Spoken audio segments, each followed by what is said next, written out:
keuangan global dan hubungannya dengan laporan keuangan. 2. Menjelaskan tujuan laporan keuangan. Ketiga, mengidentifikasi badan pembuat kebijakan utama dan peran mereka dalam proses penetapan standar. Dan yang terakhir itu mendiskusikan tantangan yang dihadapi pelaporan keuangan. Untuk materi pertama mengenai global market yang akan dijelaskan oleh Diani Khairunisa. Untuk Diani dipersilakan. Baiklah, terima kasih. Saat ini pasar dunia semakin terjalin. Kadang kita melihat orang mengendarai mobil buatan Jerman, terus ada juga yang memakai tas branded Prancis, ada juga yang makan coklat dari Swiss, dan menonton film Hollywood. Nah, keragaman dan volume yang luar biasa dari barang-barang ekspor dan impor menunjukkan keterlibatan yang luas dalam perdagangan internasional. Bagi banyak perusahaan, dunia adalah pasar mereka. Untuk memberikan beberapa indikasi sejauh mana globalisasi kegiatan ekonomi, bisa kita lihat pada tabel berikut. Ini adalah top 20 perusahaan global dalam hal penjualan. Perusahaan-perusahaan ini mendapatkan pendapatan mereka tidak hanya karena berjualan di dalam negeri, tapi juga di luar negeri. Berikutnya.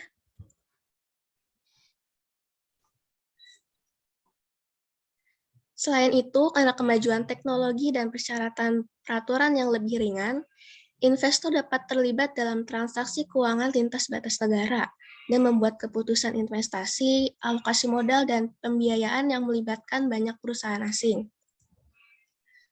Indikasi pentingnya peluang investasi internasional ini dapat dilihat dari jumlah pendaftaran asing di berbagai bursa efek, seperti yang ditunjukkan pada ilustrasi tersebut.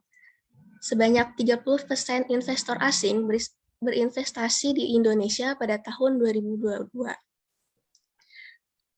Seperti yang ditunjukkan, pasar modal semakin terintegrasi dan perusahaan memiliki fleksibilitas yang lebih besar dalam memutuskan di mana untuk meningkatkan modal. Perusahaan telah memperluas pilihan di mana untuk meningkatkan modal, baik ekuitas atau utang. Langkah menuju adopsi standar akuntansi global akan terus memfasilitasi tren ini. Berikutnya.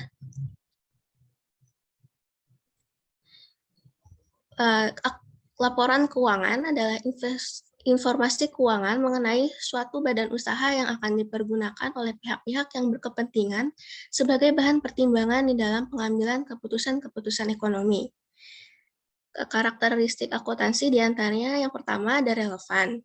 Maksudnya, informasi itu harus bisa mempengaruhi kebijakan yang diambil perusahaan dengan memprediksi hasil dari peristiwa masa lalu, sekarang, dan masa depan. Selain itu, informasi akuntansi yang relevan juga harus bisa memberikan umpan balik atau feedback terhadap prediksi yang kita buat. Yang kedua, dapat dipahami. Informasi yang baik haruslah mudah dipahami agar pengguna informasi dapat mengerti maksud yang kita sampaikan. Agar dapat dipahami, informasi itu sebaiknya menggunakan kata yang jelas, padat, dan juga baku. Yang ketiga, dapat diuji atau reliabilitas. Untuk meningkatkan manfaat informasi akuntansi, perlu dilakukan pengujian terlebih dahulu supaya kebenaran informasinya terjamin. Informasi keuangan itu harus dapat diperiksa oleh pihak lain sehingga menghasilkan pendapat yang sama dengan kita. Yang keempat, netral. Informasi akuntansi harus bersifat netral, tidak memihak kepada kepentingan tertentu. Yang kelima, ada tepat waktu.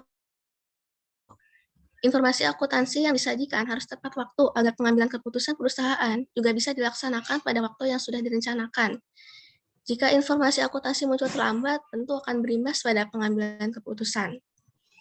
Yang keenam, dapat dibandingkan. Setiap informasi akuntansi, terutama laporan keuangan, harus bisa dibandingkan antara laporan yang satu dengan yang lain. Misalnya antara tahun ini dengan tahun sebelumnya, dan perusahaan yang satu dengan perusahaan lain. Yang ketujuh, lengkap. Informasi akuntansi disajikan tidak boleh setengah-setengah. Harus lengkap dan mencakup semua kebutuhan bagi para pemakai informasi akuntansi supaya tidak menimbulkan berbagai pertanyaan bagi para pemakainya. Berikutnya, bagi pihak manajemen perusahaan, laporan keuangan berfungsi sebagai laporan pertanggungjawaban keuangan pada pemilik modal. Bagi pemilik modal, laporan keuangan berfungsi untuk mengevaluasi kinerja manajer perusahaan selama satu periode.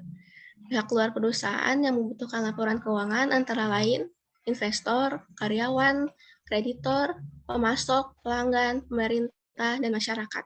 Berikutnya.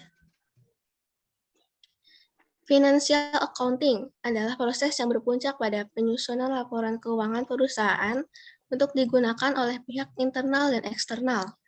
Pada akhir periode perusahaan akan membuat laporan keuangan akuntansi. Akhir periode ini bisa tiap akhir bulan atau tiap akhir tahun. Laporan keuangan untuk disampaikan kepada pihak luar perusahaan umumnya dibuat tiap akhir tahun. Laporan keuangan yang paling sering disajikan itu ada laporan posisi keuangan, laporan laba rugi, laporan arus kas, dan laporan perubahan ekuitas. Kemudian ada financial statement, adalah sarana utama yang digunakan perusahaan untuk mengomunikasikan informasi keuangannya kepada pihak di luar bisnis. Beberapa informasi keuangan sebaiknya disediakan melalui pelaporan keuangan financial reporting selain laporan keuangan formal. Contohnya ada surat presiden, prospektus. Prospektus ini gabungan antara profil perusahaan dan laporan tahunan yang menjadikannya sebuah dokumen resmi yang digunakan perusahaan untuk memberikan gambaran mengenai saham yang ditawarkannya untuk dijual kepada publik. Kemudian laporan yang diajukan ke lembaga pemerintah, siaran pers, perakiraan manajemen, dan pernyataan dampak sosial atau lingkungan. Berikutnya. Karena sumber daya yang terbatas, penggunaan sumber daya yang efisien seringkali menentukan apakah sebuah bisnis berkembang. Akuntan harus mengukur kinerja secara akurat dan adil secara tepat waktu, sehingga manajer dan perusahaan dengan tepat mampu menarik modal investasi. Berikut adalah proses alokasi modal. Yang pertama itu informasi keuangan yang disediakan perusahaan untuk membantu pengguna dengan keputusan alokasi modal tentang perusahaan. Pengguna di sini akan melihat apakah kondisi keuangan perusahaan dalam kondisi baik atau tidak, untuk menentukan apa mereka akan berinvestasi atau tidak. Yang kedua ada investor dan kreditor menggunakan laporan keuangan untuk membuat keputusan alokasi modal mereka. Jadi apa mereka akan berinvestasi di perusahaan atau tidak. Lalu yang terakhir ada proses menentukan bagaimana dan dengan biaya berapa uang dialokasikan di antara kepentingan-kepentingan yang bersaing. Berikutnya.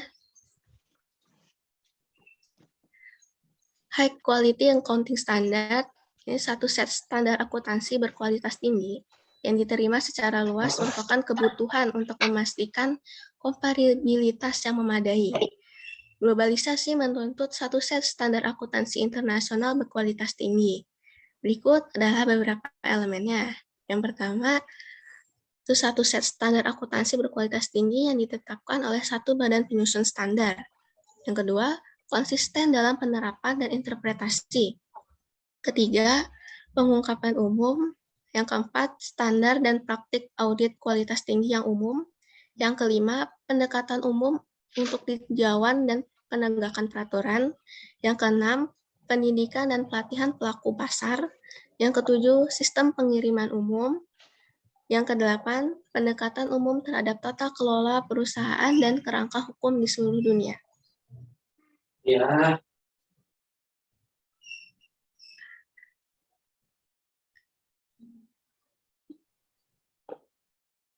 Berikutnya akan dijelaskan oleh Nisa. Selanjutnya adalah Objective of Financial Accounting. Jadi, tujuan laporan keuangan adalah memberikan informasi mengenai posisi keuangan, kinerja keuangan, dan arus kas entitas yang bermanfaat bagi sebagian besar kalangan pengguna laporan keuangan dalam pembuatan keputusan ekonomi. Laporan keuangan juga menunjukkan hasil pertanggungjawaban manajemen atas penggunaan sumber daya yang dipercayakan kepada mereka. Dalam rangka mencapai tujuan tersebut, laporan keuangan menyajikan informasi mengenai entitas yang meliputi aset, liabilitas, ekuitas, pendapatan, dan beban, termasuk keuntungan dan kerugian. kontribusi dari dan distribusi kepada pemilik dalam kapasitasnya sebagai pemilik dan arus kas. Informasi keuangan tentang entitas pelaporan akan berguna untuk investor. Jadi investor ini digunakan sebagai pertimbangannya untuk berinvestasi. Manfaat analisis laporan keuangan yang paling utama bagi investor itu untuk mengetahui laba bersih dari sebuah perusahaan. Seringkali investor akan bertanya apakah bisnis yang akan diinvestasikan ini bisa menghasilkan atau tidak. Keuntungan adalah hal utama yang dilihat ketika seseorang investor memutuskan ingin berinvestasi untuk melihat apakah sebuah bisnis prospektif atau tidak. Yang selanjutnya, pemberi pinjaman dan kreditur lainnya. Pemberi pinjaman seperti bank, lembaga keuangan, kreditur ingin memeriksa kemampuan perusahaan untuk membayar utang. Dengan demikian, mereka membaca laporan keuangan perusahaan dan melihat apakah mereka akan memberikan pinjaman atau tidak. Biasanya para pemberi pinjaman atau kreditur ini melihat likuiditas perusahaan, yaitu kemampuan perusahaan untuk membayar kewajiban jangka pendeknya.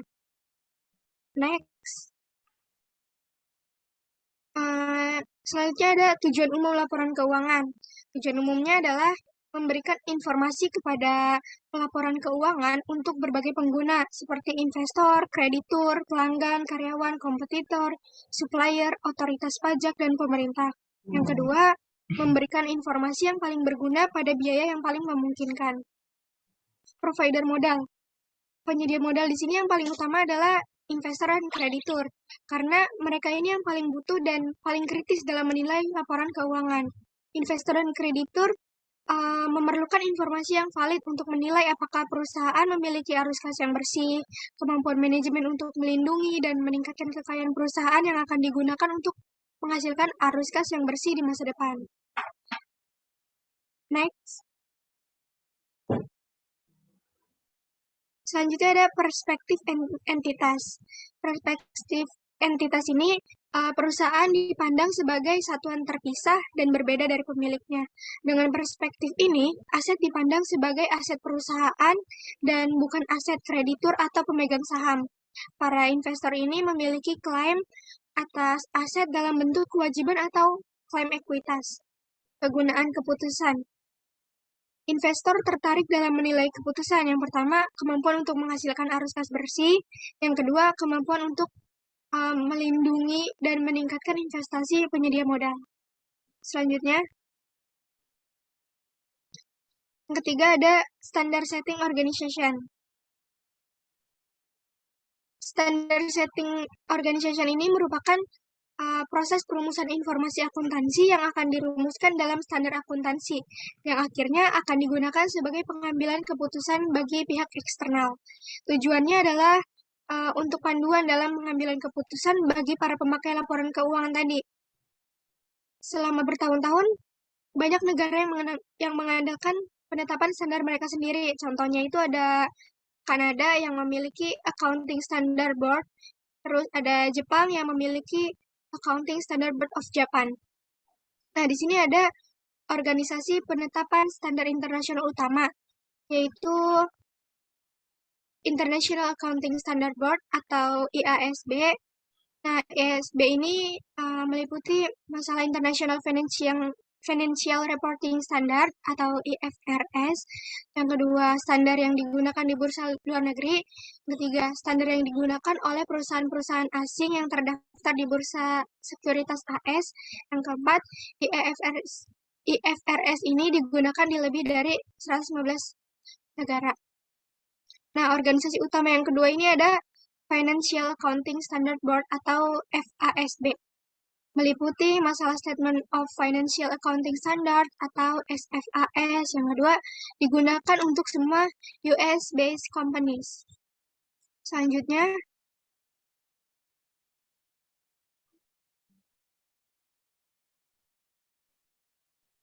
next. Selanjutnya ada International Organization of Securities Commission. Nah, organisasi ini adalah asosiasi organisasi yang mengatur dunia sekuritas dan pasar berjangka.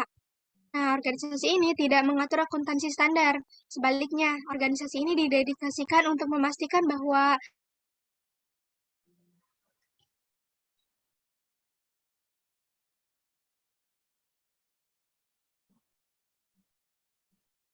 yang mana mereka itu telah memutuskan untuk bekerja sama untuk mempromosikan standar regulasi yang tinggi untuk mempertahankan pasar yang adil, efisien, dan sehat.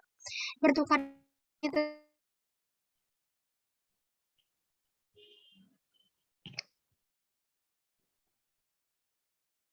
Nisa, itunya putus ya. Suaranya putus ini Nisanya.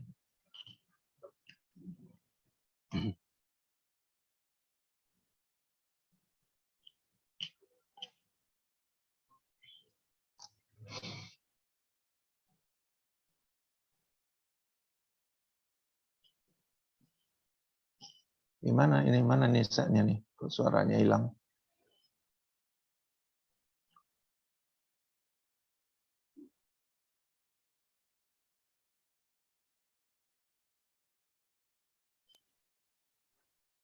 Belum nyambung Nisanya?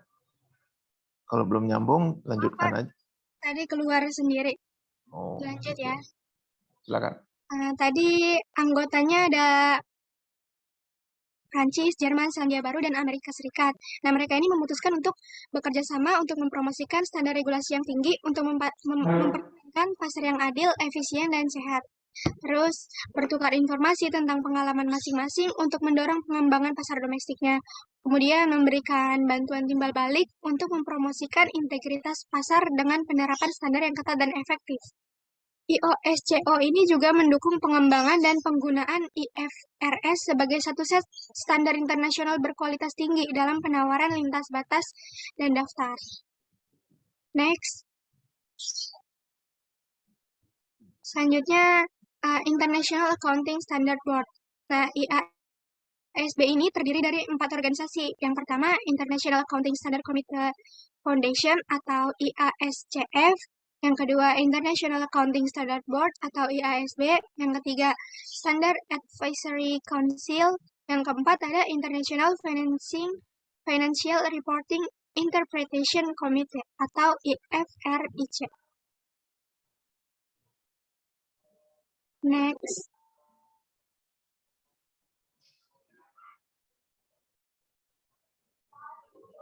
Ya, untuk materi selanjutnya saya akan menjelaskan. Nah, ini adalah gambaran struktur dari 4 organisasi yang menetapkan standar akuntansi internasional. Nah, yang paling atas itu ada IASC Foundation atau International Accounting Standard Committee Foundation. Nah, mereka ini bertugas menunjuk anggota IASB, lalu menunjuk anggota Dewan Penasihat IFRS, lalu menunjuk anggota International Financial Reporting Interpretation Committee. Lalu IASC Foundation juga bertugas sebagai mengawasi IASB, Dewan Penasihat IFRS, dan Komite Interpretasi IFRS. Nah, di bawah IASC Foundation itu ada IASB, International Accounting Standard Board, yang bertugas sebagai menciptakan IFRS atau International Financial Reporting Standard. Dan yang di bawah sebelah kiri itu ada Standard Advisory Council atau Dewan Penasihat IFRS. Nah, mereka itu bertugas memberikan saran dan nasihat kepada IASB tentang kebijakan utama dan masalah teknis. Nah, yang di bawah sebelah kanan itu ada International Financial Reporting Interpretation Committee. Nah, mereka ini bertugas membantu IASB melalui diskusi dan menanggapi pertanyaan terkait standar IFRS. Selanjutnya, ya, dalam menciptakan International Financial Reporting Standard, IASB memiliki unsur-unsur yang harus dipenuhi dan memiliki proses hukum yang terbuka dan transparan. Di antaranya adalah yang pertama, Independent Standard Setting Board. Nah, artinya ketika mereka menyusun IFRS, mereka menetapkan dewan atau anggota yang memiliki standar independen dan tentunya diawasi oleh badan pengawas yang beragam dan profesional. Yang unsur kedua itu thorough and systematic process for developing standard. Nah, artinya itu proses yang menyeluruh dan sistematis atau terstruktur untuk mengembangkan standar akuntansi internasional. Nah, yang ketiga, engagement with investor, regulator, business leaders, and the global accountancy profession at every stage of the process. Nah, artinya melibatkan investor, regulator, pemimpin bisnis, dan profesi akuntansi global di setiap tahapan proses penyusunan. Nah, yang terakhir, collaborative effort with the worldwide standard setting community. Nah, artinya upaya kolaborasi dengan komunitas penetapan standar di seluruh dunia. Ya, boleh next. Nah, ini merupakan proses penyusunan IFRS atau International Financial Reporting Standard. Nah, yang gambar satu itu, gambar yang pertama, itu mereka sedang mengidentifikasi dan menetapkan topik yang dirasa penting di dalam agenda kerja Dewan. Nah, gambar yang kedua, itu mereka sedang melakukan riset dan menganalisis langkah awal yang sifatnya pro dan kontra terhadap topik yang diangkat. Nah, yang ketiga itu mereka sedang melakukan meeting atau mendengarkan pendapat dengan para pelaku investor, pelaku usaha, pemerintah, pimpinan perusahaan, dan profesi akuntan global dalam setiap tahapan penyusunan. Nah, lalu yang gambar keempat, nah itu Dewan akan melakukan evaluasi terkait hasil riset, respon publik, dan hasilnya Dewan akan mengeluarkan draft. Dan gambar yang terakhir itu, Dewan akan mengevaluasi respon terkait draft yang dikeluarkan jika dibutuhkan. Nah, setelah semuanya selesai, maka muncullah standar yang disebut IFRS atau International Financial Reporting Standard. Selanjutnya. Nah, ini ada jenis-jenis penetapan standar yang dikeluarkan oleh IASB. Yang pertama ada International Financial Reporting Standard, adalah standar akuntansi internasional yang dikeluarkan oleh IASB, yang berguna untuk menciptakan bahasa akuntansi umum yang memungkinkan pelaporan keuangan menjadi konsisten pada seluruh perusahaan maupun negara. Nah, yang kedua itu ada Framework for Financial Reporting, adalah seperangkat kriteria untuk pelaporan keuangan yang memenuhi standar akuntansi. Nah, untuk lebih jelasnya nanti akan dijelaskan oleh kelompok selanjutnya. Nah, yang ketiga itu ada International Financial Reporting Interpretation. Adalah suatu pandangan atau interpretasi yang dikeluarkan oleh Komite Interpretasi IFRS yang mencakup masalah pelaporan keuangan yang baru diidentifikasi yang tidak secara khusus ditangani oleh IFRS. Ya, selanjutnya boleh di next. Nah, ini ada hierarchy of IFRS. Nah, jadi perusahaan itu pertama-tama melihat acuan laporan keuangan, itu yang pertama mereka akan melihat ke IFRS ya, atau International Financial Reporting Standard. Nah, lalu mereka akan melihat acuan laporan keuangan ke International Accounting Standard. Nah, yang ketiga, mereka juga perusahaan akan juga melihat acuan laporan keuangan ke Interpretation Originated by the International Financial Reporting Interpretation Committee atau IFRIC. Nah, yang terakhir, perusahaan juga akan melihat acuan laporan keuangan ke other standard setting bodies that use a similar conceptual framework. Nah, kalau di Indonesia ini biasanya perusahaan akan melihat acuan laporan keuangan yang dikeluarkan oleh DSAK, IAI, atau Dewan Standar Akuntansi Keuangan Ikatan Akuntan Indonesia. Nah, mereka mengeluarkan yang namanya PSAK. Seperti itu. Nah, untuk presentasi selanjutnya akan dijelaskan oleh Dea.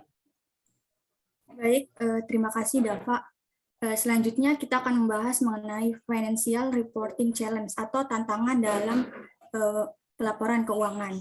Jadi di sini dijelaskan bahwa IASB sebagai lembaga pembuat standar dikelilingi oleh pihak-pihak seperti entitas bisnis, kemudian kantor akuntansi publik, akademisi seperti kita, mahasiswa dan dosen, kemudian investor, komunitas finansial seperti analisis keuangan, kemudian pihak-pihak yang menyiapkan laporan keuangan seperti CEO, kemudian ada pemerintah dan asosiasi industri. yang mungkin saja akan berusaha mempengaruhi ISB dalam membuat standar agar standar yang dihasilkan oleh ISB sesuai dengan keinginan mereka. Tentunya di sini ISB itu harus independen, tidak boleh memihak salah satu dari mereka agar standar yang dihasilkan benar-benar berkualitas tinggi. Tetapi tentu saja tidak mudah sehingga menjadi tantangan tersendiri bagi membuat standar. Next. Nah, yang kedua yaitu tantangan selanjutnya, yang kedua yaitu adanya kesenjangan harapan, di mana antara apa yang menurut publik harus dilakukan oleh akuntan dan apa yang akuntan dapat mereka lakukan. Ini juga menjadi tantangan tersendiri bagi profesi akuntansi dalam menyusun laporan keuangan. Selanjutnya itu ada isu-isu signifikan dengan pelaporan keuangan. Yang pertama di sini ada pengukuran non-keuangan. Jadi laporan keuangan yang dihasilkan itu menggunakan pengukuran finansial, yaitu mata uang.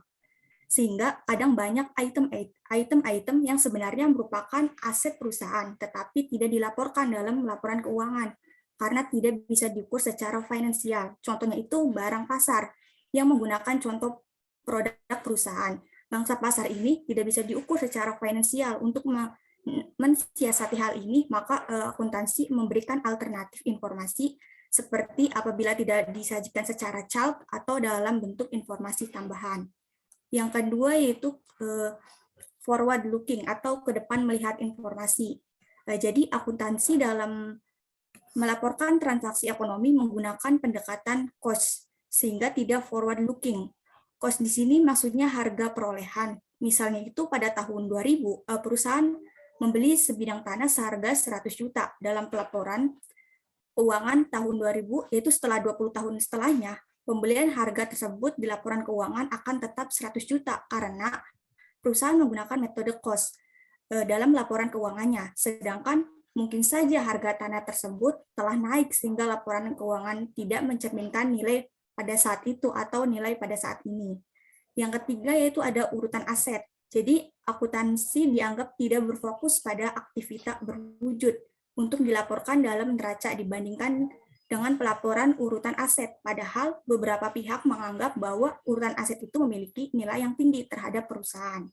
Kemudian yang terakhir yaitu ada timelines atau ketepatan waktu. Jadi dalam penyajian laporan keuangan, informasi akuntansi disajikan setahun sekali. Ini juga dianggap menjadi kelemahan bagi akuntansi. Karena investor setiap saat membutuhkan informasi untuk membuat keputusan. Next.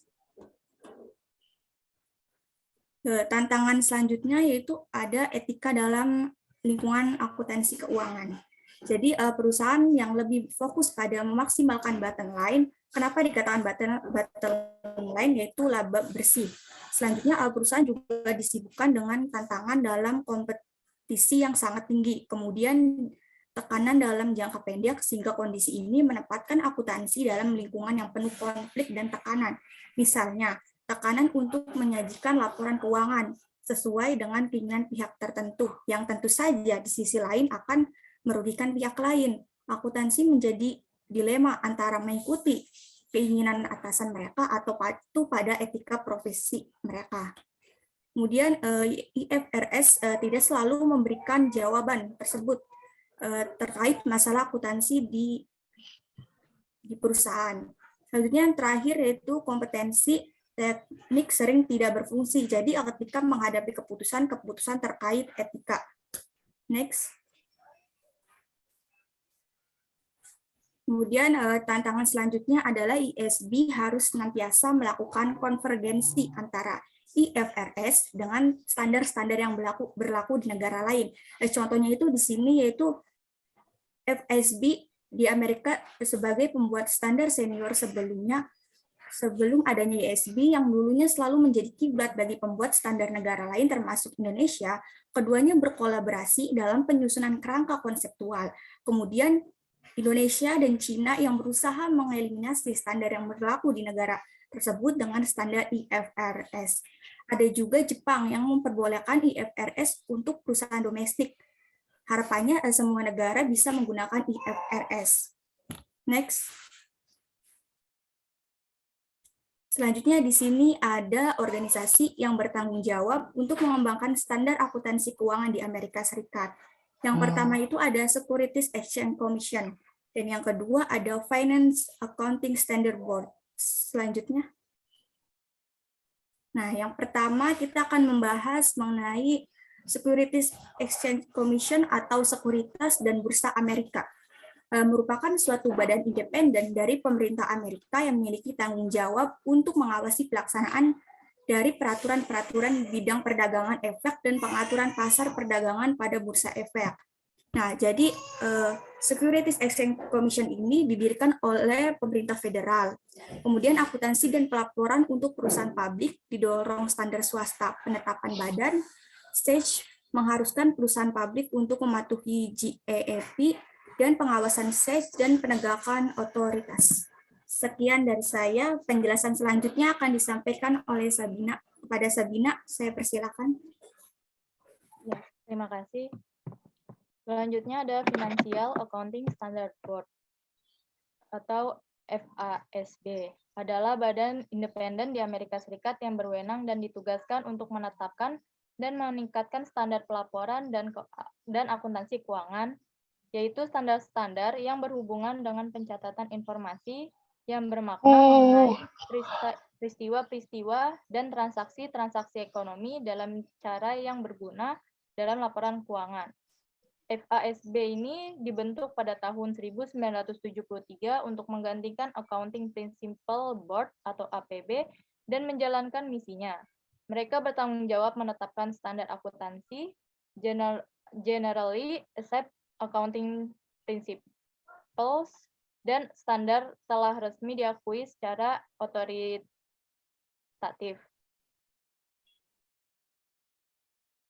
Berikut untuk misinya, yaitu untuk membangun dan meningkatkan standar akuntansi keuangan dan pelaporan untuk panduan dan pendidikan publik, termasuk penerbitan, auditor, dan penggunaan informasi keuangan. FASB ini juga mengeluarkan standar baru dan revisi dengan tujuan meningkatkan standar pelaporan keuangan sehingga informasi yang diberikan kepada pengguna berguna untuk mengambil keputusan. Struktur organisasi FASB. Yang pertama itu ada Financial Accounting Foundation. Yayasan yang bersifat independen, struktur organisasi swasta yang bertanggung jawab untuk administrasi, pengawasan, dan finansial dari FASB ini, dan Dewan Penasehat mereka. Tugas utama yayasan ini adalah melindungi independen dan integrasi proses penetapan standar dan anggota penunjuk dari FASB, FASAC, dan GASAC. Selanjutnya yang kedua ada Financial Accounting Standard Board atau FASB yang tadi sudah saya jelaskan di awal. Selanjutnya ada Financial Accounting Standard Advisory Council.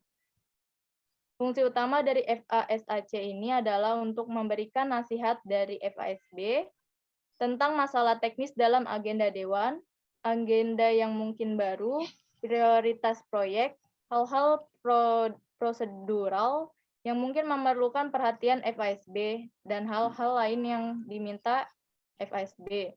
Selanjutnya ada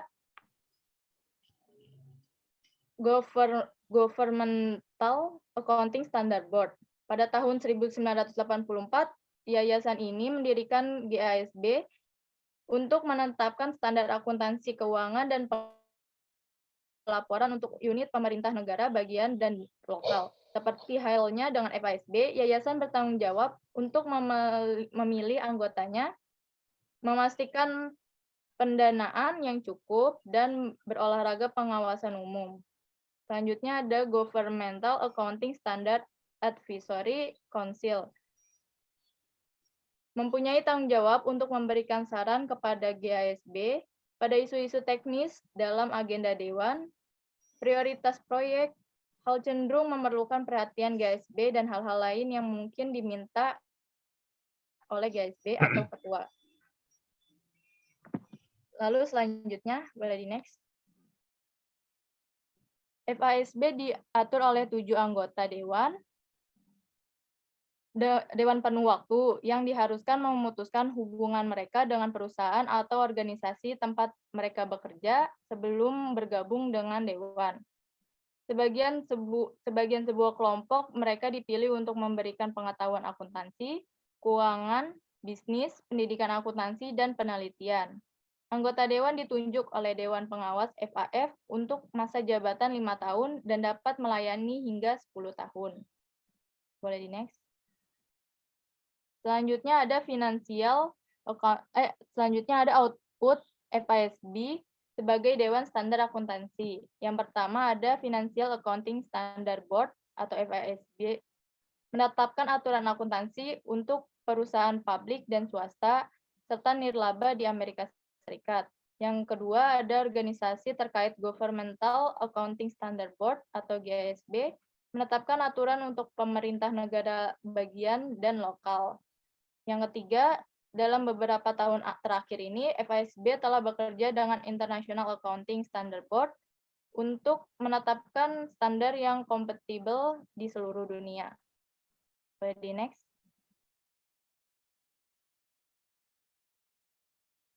FASB bergantung pada 2 premier dasar. Yang pertama ada responsif terhadap seluruh komunitas ekonomi. Yang kedua ada beroperasi secara transparan di depan publik. Perbedaan FASB dan APB ini yang pertama ada keanggotaan kecil, yang kedua full time, keanggotaan dibayar, yang ketiga ada otonomi yang lebih besar, yang keempat ada peningkatan kemerdekaan, yang kelima representasi yang lebih luas. Boleh di next. Langkah-langkah yang diambil dalam pembuatan pernyataan tipikal FASB adalah yang pertama, topik ditempatkan pada agenda. Yang kedua, riset dilakukan dan memorandum diskusi dikeluarkan. 3, mendengarkan pendapat publik. Yang kelima, FASB mengevaluasi riset, respons publik, dan mengeluarkan expure draft. Yang kelima, board mengevaluasi respons dan mengeluarkan standar final. Boleh di next. Selanjutnya ada jenis-jenis ketetapan. Yang pertama ada standar interpretasi dan posisi staf. Yang kedua ada konsep-konsep akuntansi keuangan. Yang ketiga ada pernyataan EITF atau Emerging Issue Task Force. Next. Selanjutnya ada US Generally Accepted Accounting Principle atau GAAP. GAAP ini adalah kombinasi dari standar otoritatif ditetapkan oleh Dewan Kebijakan dan cara yang umum diterima untuk merekam dan melaporkan informasi akuntansi. Fungsi GAAP ini yaitu berguna untuk yang pertama pengungkapan informasi pendukung tertentu, yang kedua atur informasi keuangan dengan benar dalam catatan akuntansi, yang ketiga, meringkas catatan akuntansi dalam laporan keuangan.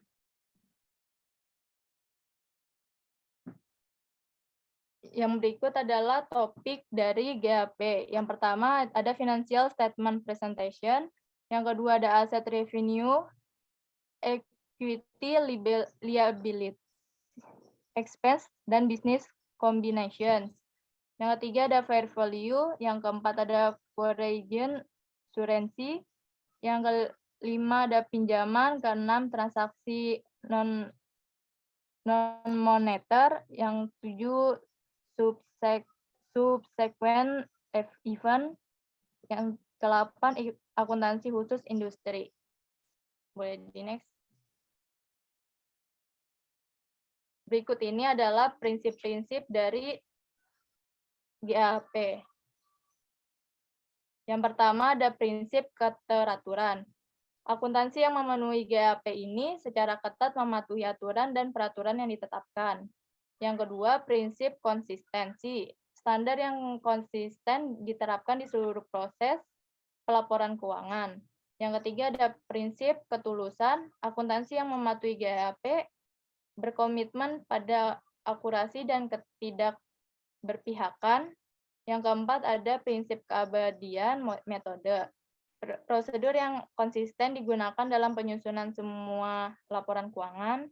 Yang kelima ada prinsip non-kompensasi, yaitu semua aspek kinerja organisasi, baik positif maupun negatif, dilaporkan sepenuhnya tanpa prospek kompensasi hutang.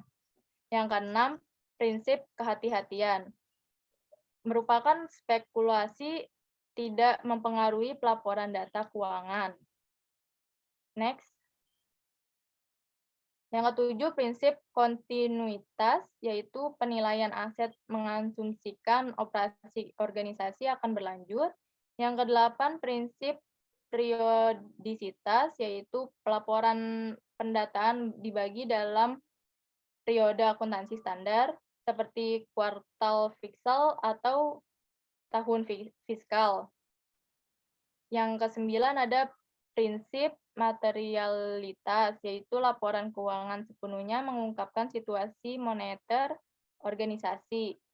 Yang ke-10, prinsip utmost good faith, yaitu semua pihak yang terlibat diasumsikan bertindak jujur. Next. GAP terdiri dari 3 bagian, yaitu yang pertama prinsip dan pedoman dasar akuntansi. Pedoman ini memisahkan transaksi organisasi dari transaksi pribadi pemiliknya, menstandarisasi unit mata uang yang digunakan dalam laporan keuangan. Yang kedua ada aturan dan standar yang dikeluarkan oleh FASB dan pendahuluannya. FASB mengeluarkan ringkasan prinsip yang disahkan secara resmi dan diperbarui secara berkala yang dikenal sebagai kodifikasi standar akuntansi. Yang ketiga ada praktik industri yang diterima secara umum.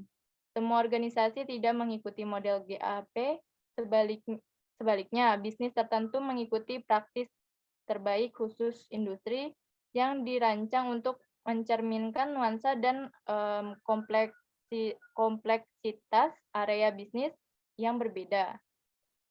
Misalnya, bank beroperasi menggunakan metode akuntansi dan pelaporan keuangan yang berbeda dan yang digunakan oleh bisnis retail. Selanjutnya ada standar akuntansi ini digunakan oleh organisasi untuk yang pertama mengatur informasi keuangan mereka dengan benar ke dalam catatan akuntansi. Yang ketiga, ringkaslah catatan akuntansi ke dalam laporan keuangan. Yang ketiga, mengungkapkan informasi pendukung tertentu. Next. Perbedaan dari GAP dan IFRS yaitu GAP digunakan terutama oleh bisnis yang melaporkan hasil keuangan mereka di Amerika Serikat. Walaupun IFRS ini merupakan kerangka kerja akuntansi yang digunakan di sebagian besar negara lain, GAP jauh lebih berbasis aturan daripada IFRS.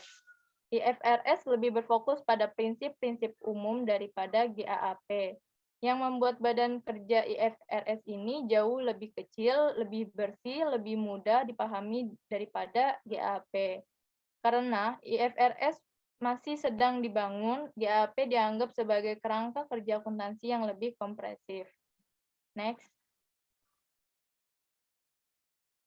Securities and Exchange Commission Work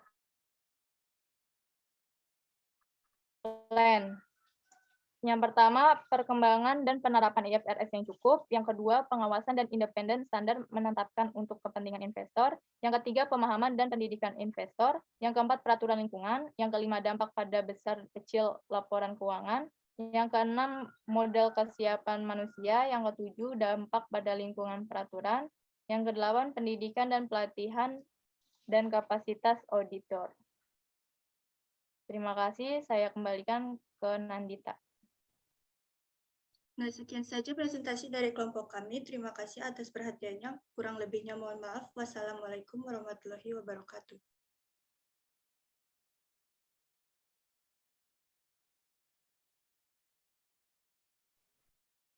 Baik, selesai semuanya presentasi yang disampaikan oleh kelompok ini. Baik, Kembali ke topik awal. Coba presentasi PPT-nya dikembalikan ke awal. Nomor 1, yang pertama.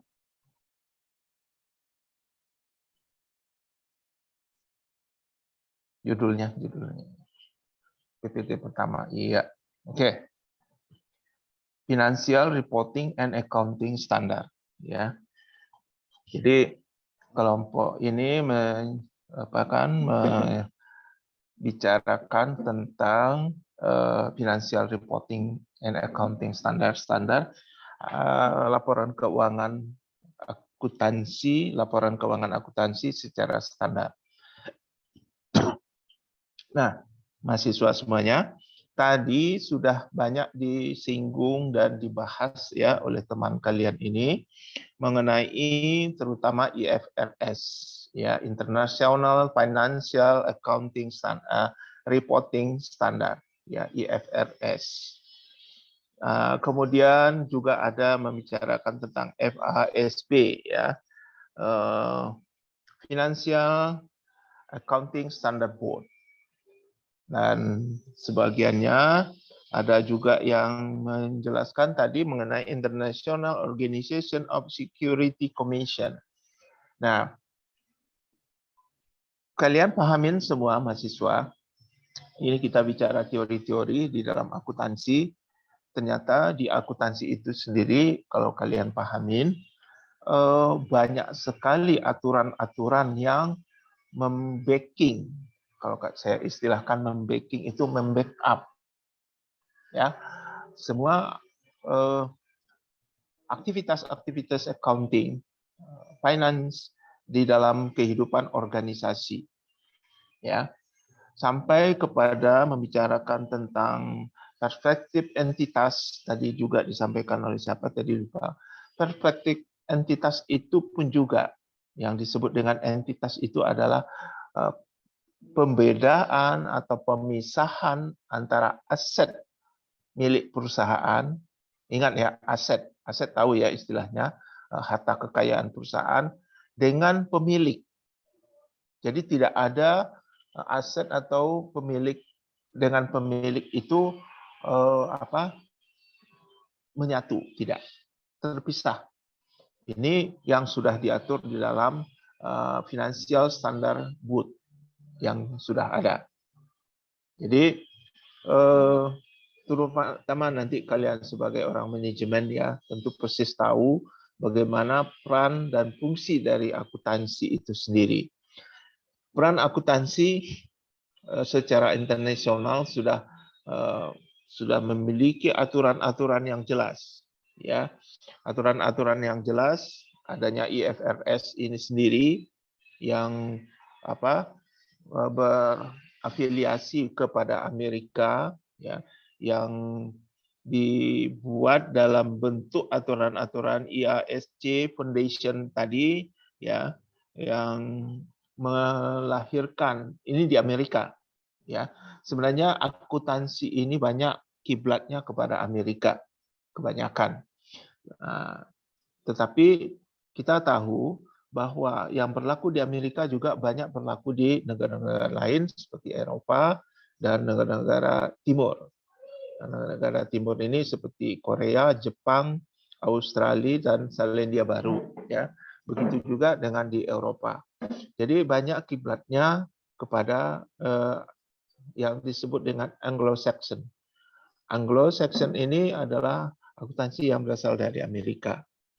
Nah, sedangkan kalau yang di Eropa sendiri, awalnya itu memang kita mengenal ada akuntansi yang disebut dengan ya tata buku dahulu sebenarnya ya, itu berasal dari Belanda. Aliran-aliran demikian itu yang disebut sebagai aliran apa ya, saya lupa itu istilahnya. Nah, tetapi yang lebih populer adalah Anglo-Saxon di Amerika sendiri. Nah, sekarang di Indonesia sendiri kemana kiblat dari akuntansi Indonesia? Tentu seperti tadi sudah dibicarakan ya, tidak jauh lebih kiblatnya, tanda kutip kiblatnya itu adalah kepada IFRS tadi.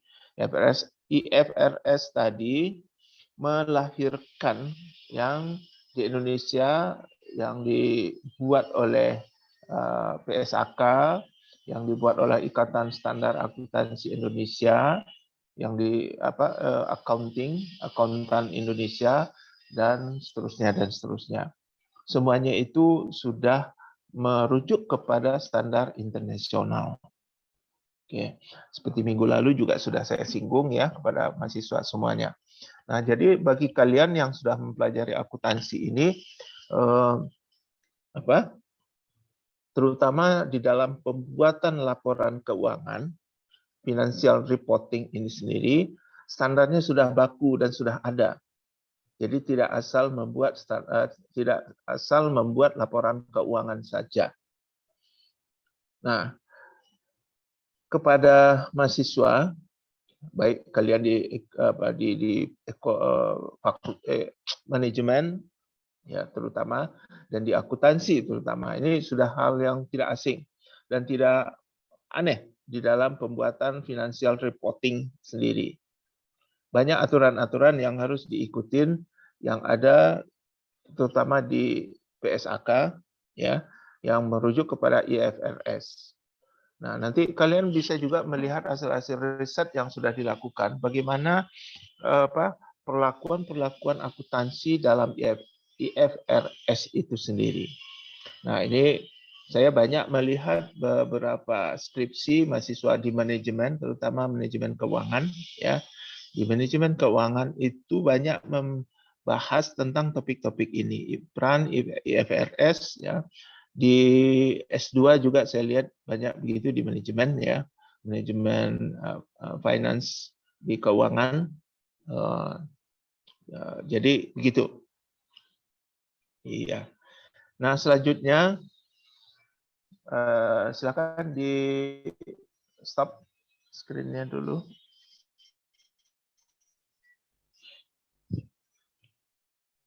Oke. Jadi sudah dipaparkan tadi ya. Sekarang saya coba tanya kepada apa yang bisa kamu simpulkan, Teguh?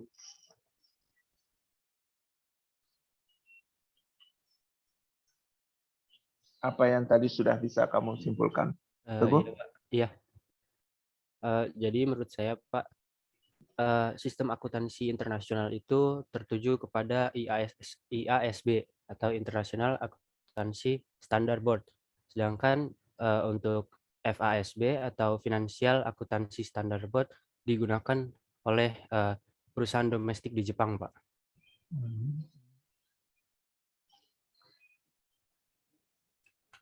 Ya. Iya, Pak. Oke. Nur Azizah, coba apa yang sudah kamu apakan, yang sudah kamu simpulkan dari kelompok ini?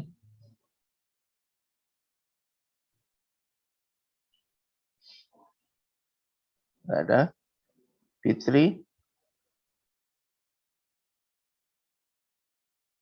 Fitri ada mahasiswanya? Ada, Pak. Ramadhani? Apa yang bisa kamu simpulkan? Kalau menurut saya dari yang telah dijelaskan teman-teman tadi, kalau akunting itu sangat penting ya Pak di internasional. Itu untuk mengetahui apa sih tadi, laporan keuangan untuk kreditur, terus apalagi ya, untuk investor juga Pak di suatu perusahaan. Ya. Oke. Zenedit. Iya Pak, hadir. Coba dijelaskan apa yang tadi bisa kamu tangkap.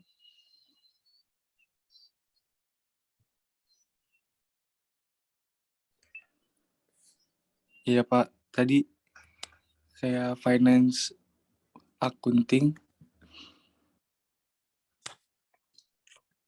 yang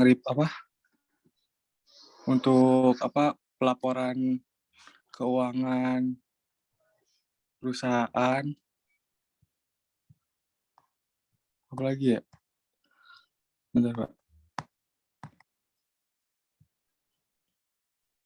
Kayaknya itu deh, Pak. Yang Apa pengertian dari IFRS tadi yang sudah diceritakan temanmu? pengertian IFRS apa? IFRS ya, Pak.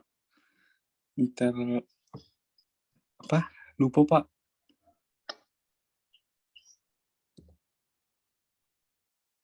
Haidir.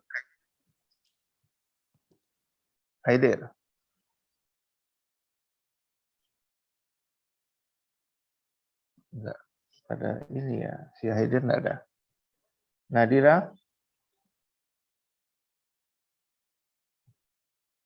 Mana Nadira? Siti Maila?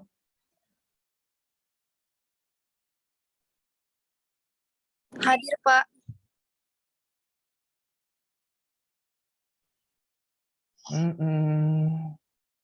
Siti Maila hadir, Pak. Ya. Coba tadi apa yang dijelaskan mengenai global market tadi? Global market tadi apa, Ti? Ya, Pak. Tentang global market tadi dijelaskan oleh teman kamu, siapa yang menjelaskan? Proses mengutamakan SDM. Yang menjelaskan tadi siapa temanmu? Di saya nggak muncul, Pak, orang-orangnya, cuman PPT-nya, Pak. Diani, Pak. Maaf. Coba Halo, kamu Pak. simpulkan apa yang dijelaskan oleh temanmu tadi. Semuanya apa global market-nya aja, Pak? Yang disampaikan tentang global market. Proses mengutamakan SDM, aset fisik, uang, dan tujuan untuk mendorongnya teknologi, kebutuhan, keinginan pasar, kualitas biaya. Kalau penghambatnya itu terjadinya kecurangan manajemen, perbedaan pasar, dan kontrol nasional. Oke. Ya. Tadi Haidir Baik, tadi Pak. sudah ada. Oke. Baik, Haidir, terima kasih, Pak. tadi kamu udah chatting. Haidir, tidak ada lagi, hilang. Wah, kacau nih mahasiswanya. Mana Haidirnya? Kok nggak menyaut? Emrihan.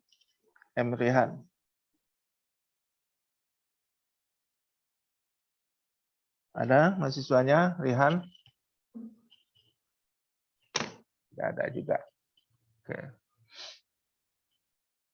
Dipa, coba jelaskan Dipa apa yang kamu tangkap tadi yang dijelaskan oleh temanmu Sabina. Sabina itu menjelaskan tentang bentar, Pak. Tentang financial reporting, ada juga yang financial reporting challenge-nya.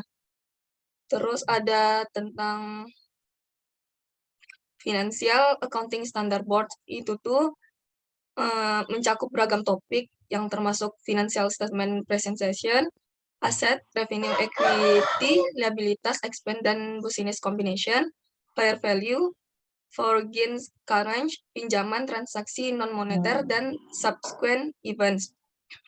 Terus prinsip dari GAAP itu, yang pertama ada prinsip keteraturan, yang kedua ada prinsip konsisten, yang ketiga ada prinsip ketulusan, yang keempat ada prinsip keabadian, metode, yang kelima ada prinsip non-kompensasi, dan keenam ada prinsip kehati-hatian. Oke, cukup Dipa. Oke, Dipa. Aditya, ada mahasiswanya? Ada, Pak. Ya. Tadi si Dea menjelaskan tentang apa, Adit? Temanmu. Tadi menjelaskan tantangan-tantangan yang ada dalam akuntansi, Pak. Terus, apa yang bisa kamu jelasin? Ada isu-isu yang signifikan dalam laporan keuangan. Pertama ada pengukuran non-keuangan, Terus ke depan melihat informasi, terus urutan aset, yang keempatnya timeliness. Apa tuh artinya masing-masing yang bisa kamu jelaskan? Kalau yang pertama pengukuran keuangan, jadi laporan keuangan yang dihasilkan itu pakai pengukuran finansial, yaitu mata uang. Terusnya ke depan melihat informasi itu akuntansi dalam melaporkan transaksi ekonomi menggunakan pendekatan cost sehingga tidak forward looking. Yang ketiga urutan aset, artinya tuh akuntansi dianggap lebih berfokus pada aktiva berwujud untuk dilaporkan dalam neraca daripada menggunakan pelaporan urutan aset. Yang keempat timeliness itu informasi akuntansi disajikan 1 tahun sekali. Jadi dianggap kelemahan bagi akuntansi. Karena investor kan setiap saat membutuhkan informasi untuk membuat keputusan. Artinya apa timelines itu? Artinya yang kamu simpulkan. Timelines itu.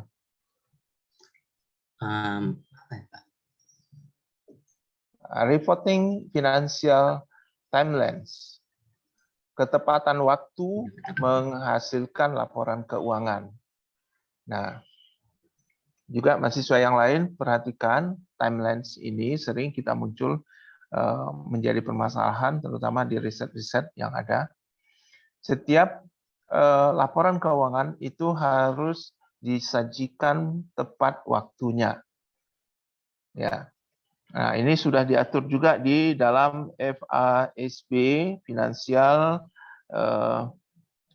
Accounting Standard Board itu juga, bahwa setiap laporan keuangan itu harus disajikan, dikeluarkan, dihasilkan artinya ya oleh accounting perusahaan tepat waktu.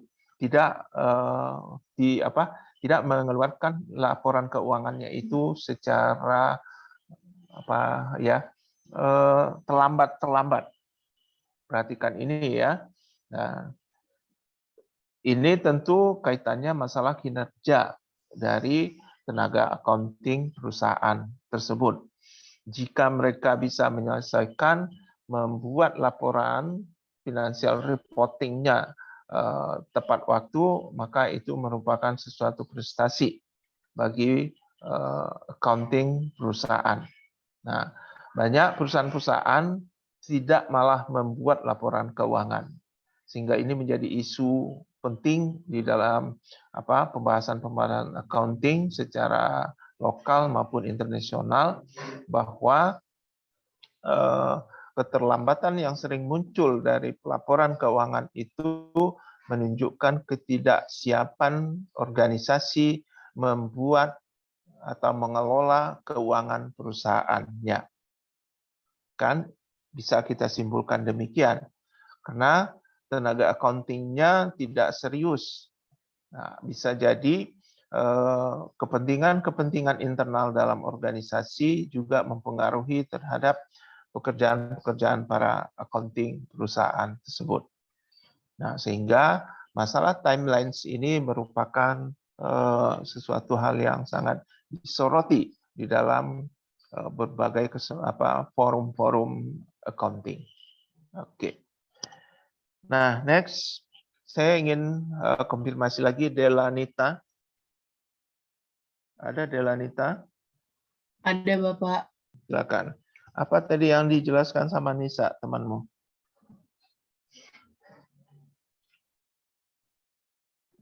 Iya, Pak. Jadi Nisa itu menjelaskan tentang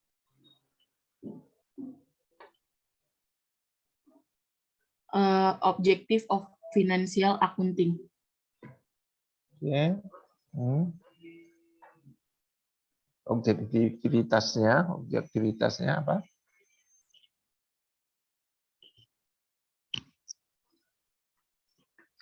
Mana lagi?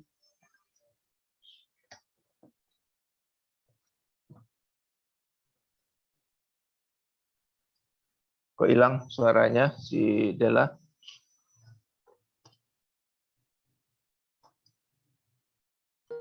Maaf, Pak, ternyata ke-mute. Ya, terus? Jadi maksudnya objektif financial of accounting itu tujuan utama Kamu coba on cam deh. Tahu saya wajahnya yang ngomong sama saya kok. Ngomong dengan saya kok di off cam. Ada masalah itu kamu? Berapa sebentar.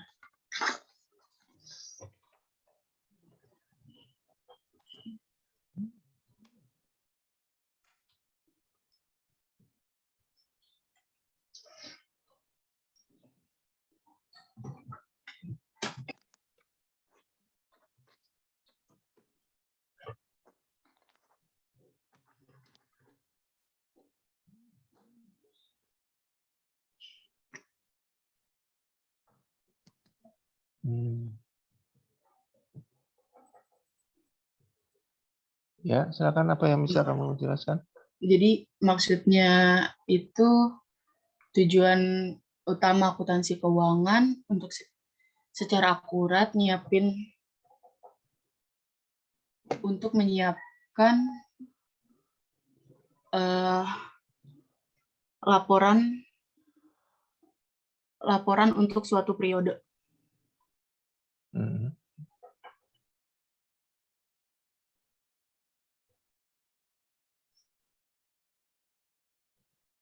Ya. Coba saya konfirmasi dahulu, kalian di pengantar akuntansi keuangan 1 dulu sudah diajarkan ya berbagai aspek tentang akuntansi ke Dela. Kamu dulu akuntansi keuangan 1 sudah belajar dulu, Dela? Sudah. Ya. 1 semester kan? Iya. Diajarkan dalam berbagai istilah-istilah accounting ya. Harusnya kalian kan setelah dapat 1 kan masuk ke 2 ini sudah mudah untuk menjelaskan, dan istilah-istilah accounting itu sudah bisa disebutkan secara lebih mudah ya. Kamu lulus nggak, Dela? Dulu akuntansi keuangan 1? Lulus? Alhamdulillah lulus, Pak. Oke. Ya, tapi kok saya lihat kalian terbata-bata begitu, tergagap-gagap membicarakan di akuntansi keuangan 2 ini. Ya kalian itu kuliahnya nggak main-main ya, kalian tuh kuliahnya harus betul-betul serius. Ngambil di UNJ lagi ya. Kalau dilihat akreditasinya akuntansi atau akreditasinya kalian itu juga A semua ya. Lalu nanti ketemu orang di luar sana, muncul pertanyaan-pertanyaan yang terkait dengan subjek yang kalian pelajari, kalian nggak bisa secara lancar menjelaskan, kan nanti jadi nggak enak gitu ya. Coba ya kalian aktif belajar ya mahasiswa. Ini saya sebagai dosen di Fakultas Ekonomi juga merasakan entahlah ya, susah saya menyebutkannya itu ya, sebagai orang tua saya tentunya. Ya sudah, kalian coba lebih aktif lagi ya.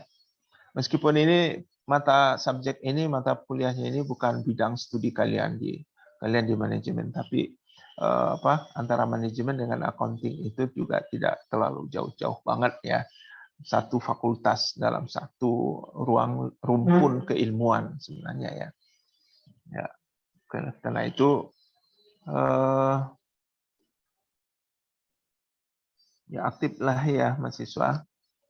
Kalau seandainya kalian dulu, kalau saya mengajarkan di akuntansi keuangan 1, ya tentu saya tinggal agak lebih intensif menjelaskan kepada kalian mahasiswa. Karena ini akuntansi keuangannya 2, kelanjutan prerequisite-nya, saya anggap kalian sudah punya basic dan bisa meneruskan, dan tidak perlu saya harus dikte-dikte lagi, jelaskan lagi ya, atau menceramahin kalian. Saya anggap cara-cara menceramahin itu nanti menimbulkan kebosanan pada mahasiswa. Nah, ini saya berusaha untuk menggali kembali kepada kalian ya, informasi-informasi, pemahaman-pemahaman tentang accounting yang kalian dapatkan di akuntansi keuangan 1. Sementara saya menyimpulkan masih belum maksimal pemahaman kalian. Masih basic sekali atau katakanlah ya masih 20% ini. Katanya seperti itu. Oke, mahasiswa semuanya. Saya pikir oke ya, tidak masalah ya. Namanya belajar. Ya, namanya kalian belajar, saya tidak akan menuntut setinggi langit kepada kalian.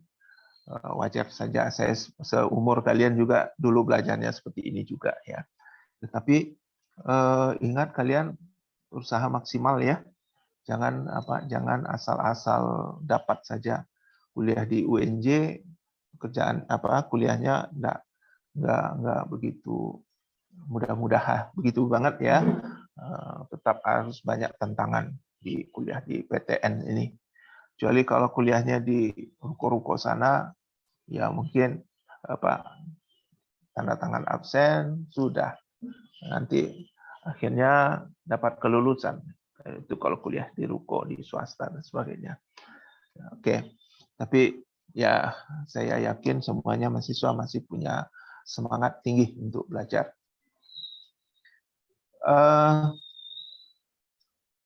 Pertemuan pertama, pertemuan kedua, pertemuan ketiga nanti saya akan menyiapkan kuis, akan menyiapkan pertanyaan-pertanyaan soal kepada mahasiswa. Nah, untuk itu terkait dengan chapter 1, chapter 2, tentu saya tidak lari dari chapter yang sudah saya share kepada kalian ya. Saya telah menyiapkan beberapa chapter PPT. Nah, saya anggap ini sesuatu hal yang perlu kalian pelajari. Tentu saya tidak menceramahin kalian yang membaca PPT itu sendiri, kalian interpretasikan. Setelah diinterpretasikan, kalian pahamin, dan kalau bisa kalian apakan lagi, maksudnya itu bandingkan dengan sejumlah resource yang ada, ya sumber-sumber yang ada terkait dengan akuntansi keuangan 2 ini. Jadi jangan seperti belajarnya hanya modal pulsa seperti ini aja ya. Lucu juga. Kalau mahasiswa belajarnya modalnya pulsa aja, udah ikut link, buka link dan seterusnya. Ya.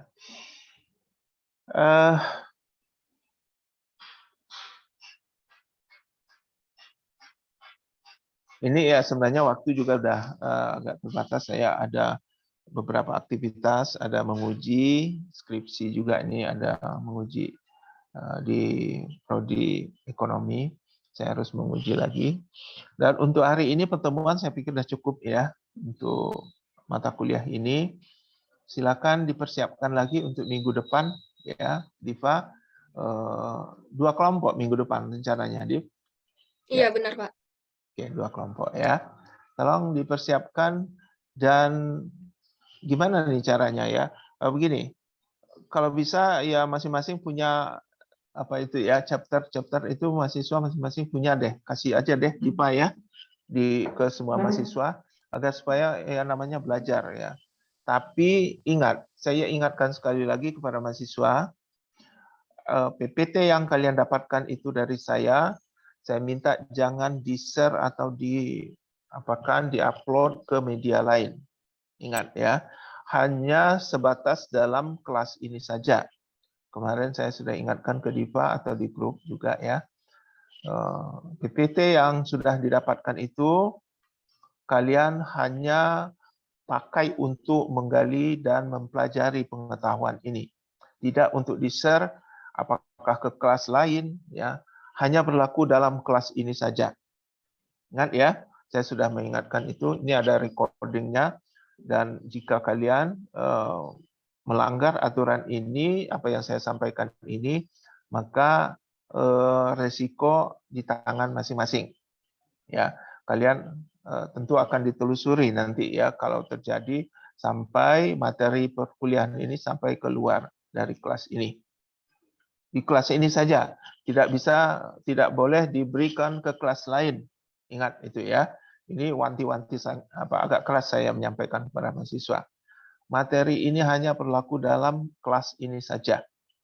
Nah, jadi Diva silakan di-share ke teman-temannya supaya lebih awal membaca dari chapter itu. Nanti chapter berikutnya akan saya share lagi, ya. Mungkin tidak ke Diva, saya langsung saja share di grup, ya. Oke, paham ya mahasiswa semuanya? Bisa dimengerti apa yang saya maksudkan. Nah, minggu depan kita teruskan lagi perkuliahan. Untuk hari ini saya anggap sudah selesai pertemuannya. Apa ada yang ingin ditanyakan? Silakan. Izin bertanya, Pak. Ya, apa? Silakan. Untuk kelompok 1 bikin resume juga, Pak? Enggak usah. Kelompok 1 enggak usah. Ya. Nanti PPT-nya dikumpulkan di saya di mana? Di email, ya. Ini semuanya membuat itu ringkasan ya, membuat singkat tentang topik ini, resume 1 lembar saja cukup, lalu nanti dikirim ke alamat email saya yang sudah ada, ya. Oke. Baik, ada lagi yang ingin bertanya? Silakan.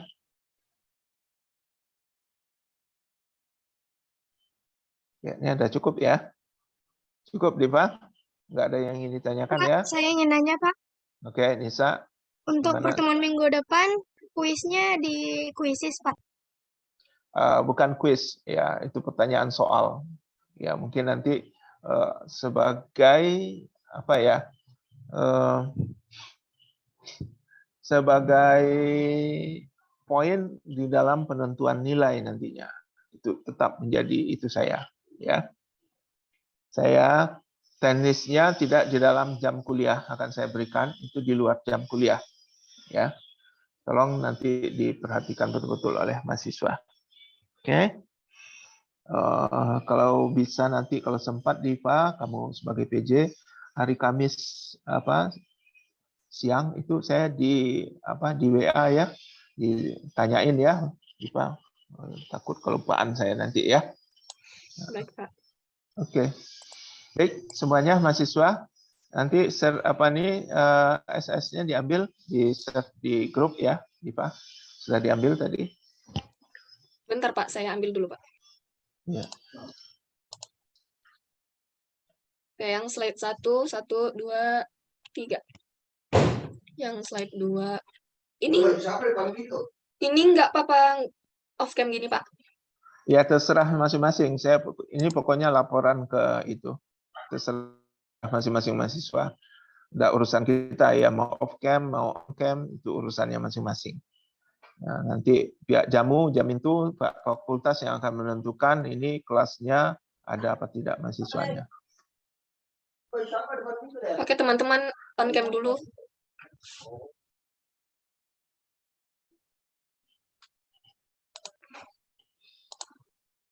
Oke, ulang ya.